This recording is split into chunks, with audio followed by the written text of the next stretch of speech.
دنیا میں ہم کیوں پیدا ہوئے ہیں اور کس نے پیدا کیا ہے؟ یہ کتنا بڑا اہم سوال ہے۔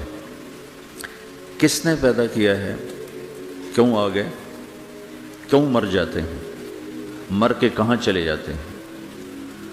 بھاگ دوڑ لگی ہوئی ہے کمائیوں کی، کماتے کماتے کماتے کماتے ایک دم سب چھوڑا اور جا کر قبر میں سو گئے۔ جسے میتھمیٹک کا قاعدہ ہے کہ بڑے سے بڑے عدد کو زیرو سے ضرب دو تو وہ زیرو ہو جاتا ہے۔ 1 ملین انٹو زیرو زیرو، اور 1 بلین انٹو زیرو زیرو، اور 1 ٹریلین انٹو زیرو زیرو۔ تو بھائیو، جو کچھ آپ بناؤ گے یا میں بناؤں گا، جو کچھ آپ کماؤ گے یا میں کماؤں گا، جب یہ موت سے ضرب کھائے گا تو زیرو ہو جائے گا۔ عزت، شہرت، دولت، بلندی انٹو موت زیرو، گمنامی، فقر، ذلت، پستی موت سے ضرب زیرو، حکومت، وزارت، صدارت موت سے ضرب لگی زیرو، جھونپڑا، بیماری، غربت ضرب موت زیرو۔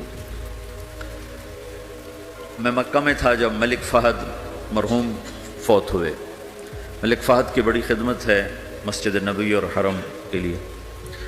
تو عصر کے بعد جنازہ تھا غائبانہ، تو وہاں اعلان ہوتا ہے الصلاۃ علی المیت۔ جب وہ جنازہ ہوتا ہے تو کہتے ہیں بھائی میت کی نماز کے لیے سب تیار ہو جاؤ۔ تو میرے ذہن میں تھا کہ آج ان کا بادشاہ مرا ہے، اس کو کیا کہیں گے؟ تو عصر کے بعد میں کان کھڑے کر کے بیٹھا ہوا تھا کہ اب یہ کیا اعلان ہوگا۔ ہر نماز کے بعد تو ہم اعلان سنتے ہیں الصلاۃ علی المیت، مردہ کی نماز پڑھو بھائی۔ میں آج ملک فہد کا جنازہ ہونے لگا ہے تو کچھ تو لمبے چوڑے ساتھ ملائیں گے آگے پیچھے۔ تو بڑی حسرت ہوئی جب کانوں میں یہ آواز سنی الصلاۃ علی المیت، میت کی نماز۔ مرتے ہی سارے ٹائٹل اڑ جاتے، وہ ملک ہو، وزیر ہو، مولانا ہو، پروفیسر ہو، ڈاکٹر ہو، انجینئر ہو، لائر ہو، وہ بزنس مین ہو، وہ سائنسدان ہو، لیکن جب موت کے ساتھ ضرب لگتی ہے تو زیرو ہو جاتا، اسی وقت سارے ٹائٹل زیرو ہو جاتے۔ اور گھر والے کہتے ہیں ڈیڈ باڈی اٹھاؤ، ڈیڈ باڈی اٹھاؤ۔ کوئی نہیں کہتا ابا کو اٹھاؤ، کوئی نہیں کہتا اماں کو اٹھاؤ، کوئی نہیں کہتا بھائی کو اٹھاؤ۔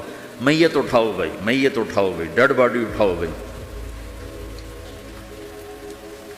ساری زندگی کی محنت اگر یوں ہی ختم ہونی ہے تو اس زندگی کا فائدہ کیا ہے؟ اس کمانے کا فائدہ کیا ہے؟ اس بنانے کا فائدہ کیا ہے؟ بنا بنا تھک گئے، کما کما تھک گئے، اور پھر مر کے جا کے اتنی سی جگہ میں جا کے سو گئے۔ اتنا بڑا گھر بنایا اور آخر میں جا کے اتنی سی جگہ میں جا کے سو گئے۔ مٹی کی چادر اوڑھی اور مٹی میں مٹی ہو کر قبر کا نشان بھی ختم ہو گیا۔ سب سے بڑا دنیا کا فتح کرنے والا چنگیز خان گزرا ہے، اس کی قبر کا نشان آج تک معلوم نہیں کہاں ہے۔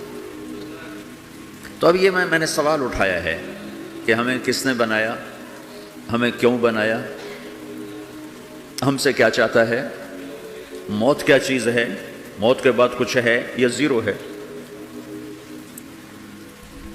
ان سوالوں کا جواب دنیا میں کسی کے پاس کوئی نہیں۔ اتنا انسان ترقی کر گیا، خلاؤں کو ڈھونڈ لیا، سمندر کے نیچے دیکھ لیا، پہاڑوں کے اندر اتر کے دیکھ لیا، 6 کلومیٹر نیچے جا کر تیل نکال لیا، خزانے نکال لیا، اور کتنا